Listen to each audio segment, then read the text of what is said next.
You are listening to In Conversation with Jennie and Mark.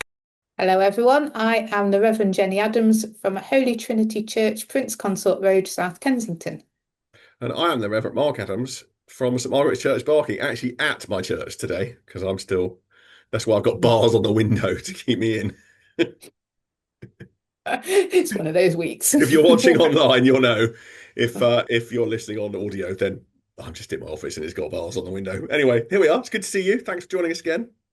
Absolutely. Shall we crack on? Shall we crack on? Christ the King. Or Stir Up Sunday. We'll come to Or that. Stir Up Sunday. Okay, well, let's come to that. Yeah, okay. So let's Okay. crack on. And Luke 20. it's sort of a bit of a strange reading in some ways, isn't it? Which I think we'll come on to presumably why we think we're looking at this reading this week, but it feels a bit out of time, doesn't it? But there we go. It's because it's the crucifixion. So yeah, interesting. You finished talking? Shall we read it? Shall we crack on? Yeah. Shut up, Mark. Do what you do best and keep quiet. Okay. Do you want to read it then? It's not what you do best.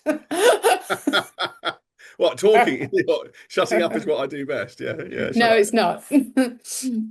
Okay, so Okay. it's Luke 23, and what do we think? It's 33 to 43, do we? Or 32? 33 I've got. 33. Okay. You're going to read it then. You I'll crack read on. it. Okay, reading it. When they came to the place that is called the Skull, they crucified Jesus there with the criminals, one on his right and one on his left.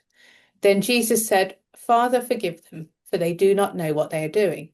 And they cast lots to divide his clothing. And the people stood by watching, but the leaders scoffed at him, saying, He saved others. Let him save himself, if he is the Messiah of God, his chosen one. The soldiers also mocked him, coming up and offering him sour wine and saying, If you are the king of the Jews, save yourself. And there was also an inscription over him, This is the King of the Jews. One of the criminals who were hanged there kept deriding him and saying, Are you not the Messiah? Save yourself and us. And the other rebuked him, saying, Do you not fear God, since you are under the same sentence of condemnation? And we indeed have been condemned justly, for we are getting what we deserve for our deeds. But this man has done nothing wrong. Then he said, Jesus, remember me when you come into your kingdom. And he replied, Truly I tell you, today you'll be with me in paradise. Okay. So the Feast of Christ the King, Jenny. What do you know about that? It's the last Sunday in the church Christian calendar. It is the last Sunday. Yeah, it's Happy New Year next week.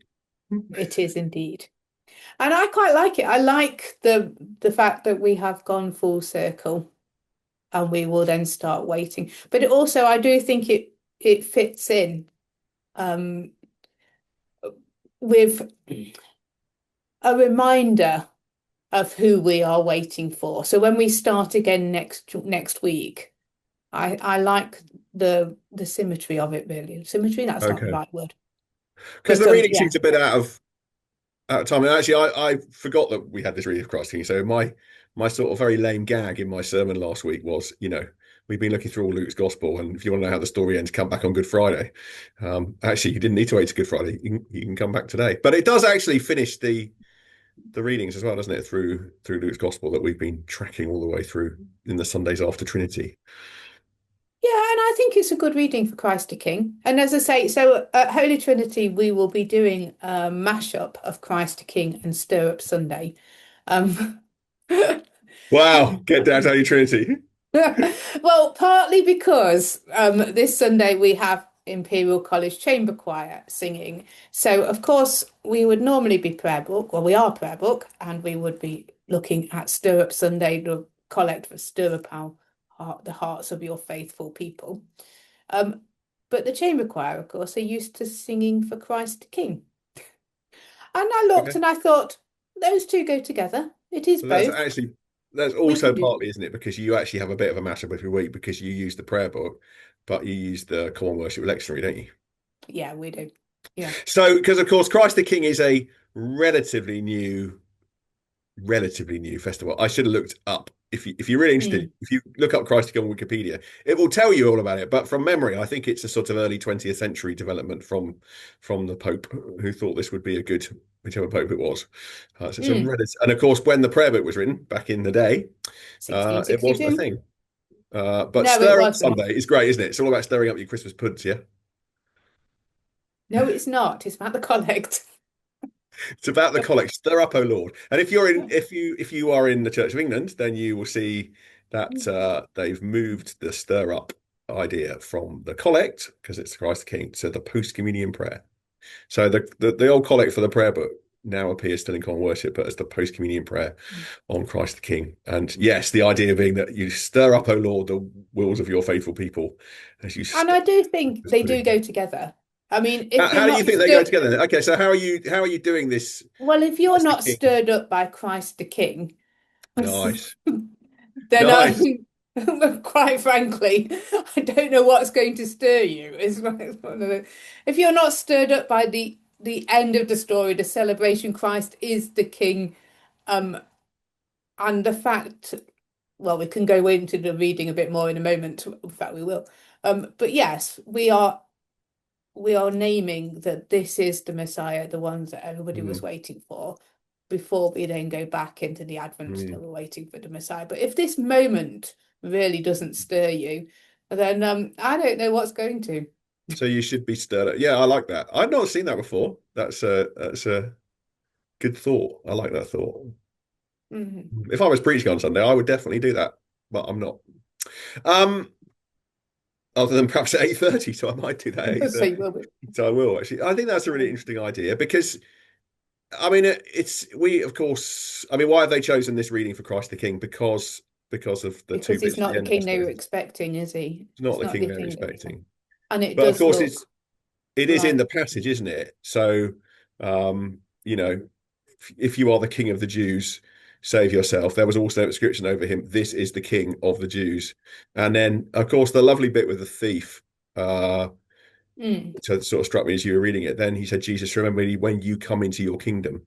So there is the thief, the penitent thief on the cross, recognizing. Oh, you see, I always Jesus go the back king. one more than that. So the thief that says, "Save yourself and save us," I think I can pick up on that quite a bit. I Go think on. there are Yeah. echo I think there are echoes in that now. Is like, why is all this happening? Why is it happening to us? Why are there wars in the world? Why is this happening? Why are there children dying? Why? And I think that kind of ties into that quite well, of like, save yourself and save us. Save us. Why are you not doing something? So it's a sort of, what are you suggesting, that the first thief is, well, he's mocking Jesus, isn't he? He's mocking him. You know, you pretend to be the king or you pretend to be the Messiah. So why Yeah, don't is he? But I think there's an element of like, why are you not doing something? And I think that's a question that is often asked in society today. If Jesus is the king, why isn't he doing something? Is you? definitely a question I've heard during Yeah, my absolutely. ministry. You know, Yeah, yeah. why isn't he sorting this? Why is the And world the way it is? I suppose I always say similar things at Christ the King, but actually that is what it's all about. So it's a bit like, can't rewrite the Christmas story or the Well, Easter story, and you can't yeah, I mean, rewrite Christ the it King, says really. one of the criminals who was hanging there kept deriding him, which is a great word. He derided him. So that there is a mocking element to it, isn't it? But it's a sort of, you're impotent. What sort of king are you, I suppose, isn't it? Aye. And that's really much what I talk about at Christ the King. What sort of king we're expecting? What king would we really want? What kings have we grown up with? Are they Disney? So there's the idea that Jesus isn't the king that we want, but might be the king we need. Yes. Yes. We think, we think kings, we think all powerful, we think dictator. Is that really we want him to be like? And it looks like defeat, but we know it's not because we know the whole Well, of story. course, we want it to be like that as long as he's zapping the people we don't like and he's not zapping us. Yeah, exactly. It's always the other people's fault, isn't it? And then we need a bit of a reality check because we are the other people. We are part of the problem. Yes. Yes. Mm. So the penitent thief is the one who sees sees Jesus for who he is, sees him as the Yes. king that he needs, not necessarily the king that he wants. I Mm. mean, I love that. There was a song we used to sing at St John's Mountsfield, which of course we were back at this week, and Mm. it used to really strike me. And again, this is my sort of Christ the King thing, really. This is Jesus in his glory, King of Heaven, dying for me. And I mean, it's a simple idea in a way, but it's such a. I've been saying it. I get goosebumps every time I think about it because it's so moving, crazy. This is not what, as you say, this is not what we expect kings to be, and yet we believe this is the absolute moment of Jesus' triumph as he dies on the cross. Yes, and I think it's worth us remembering that sometimes glory doesn't look like success, does it? It looks like defeat. Yeah, yeah. He turned everything upside down, back to front, including this bit here, this part of the story.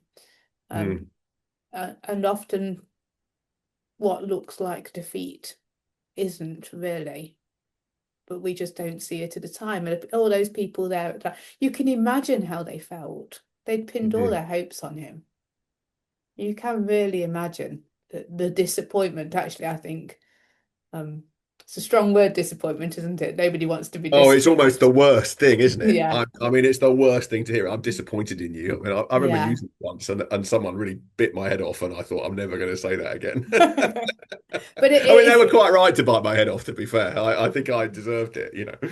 But I think disappointment is such a strong emotion. I remember it as a child as well, when you built something up in your mind and you were disappointed. It's really, it's something we don't think too much of as adults. But in this case, you can imagine the disappointment. They really thought, they had built it up. Well, Jesus had built it up. They'd been following him. They'd left everything. And now look. And I think we can connect that to today's life, in as much as sometimes it feels disappointing. It feels as though he's not working, but actually he is. So how do we take this then into our lives? What difference does it make to see this as Jesus's ultimate moment of glory? Well, is it going to stir up the wills of his faithful people? Is this going to stir you into action, into faith, into whatever?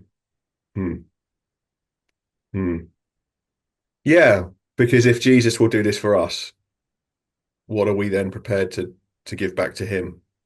Yes. In time, money, commitment, life itself. And what are we prepared to give to others if you also then say that we see Christ in others? What are we give? And if you're not prepared to be stirred now, don't worry, because we're starting the story again tomorrow, next week. Yeah. So the response is to be moved, to emotionally engage with it. To be moved in whatever way. But I think the response is to recognize and to be moved, to be stirred. Yeah, to be stirred. Oh, you're good. I know. I think that's excellent. I reckon that's probably done for this week, to be honest. And actually, I guess my final thought was, and you're right, we probably are done. But actually, I mean, I know you'll be using the collect at the stir up collect at the collect point, but actually, if you're doing it in common worship, then you've got that progression through the service as well, haven't you? So as you have then, in the Eucharist, as you have then remembered this again and reenacted it again in the Eucharist, then as you go out, you're stirred up. Yes. So it really works there, doesn't it? If you follow that through, and that you're right, that probably is enough for today. So there we go. We'll be back next week. That concludes our podcast for the year 2024-25, but we'll be back next week for 25-26. Starting at 25. So thank you so much for listening, and we will be back again next week. Thank you all. Bye-bye. Take care. Bye-bye. Thank you for listening to In Conversation with Jennie and Mark. Please subscribe for more episodes on all the usual podcast platforms.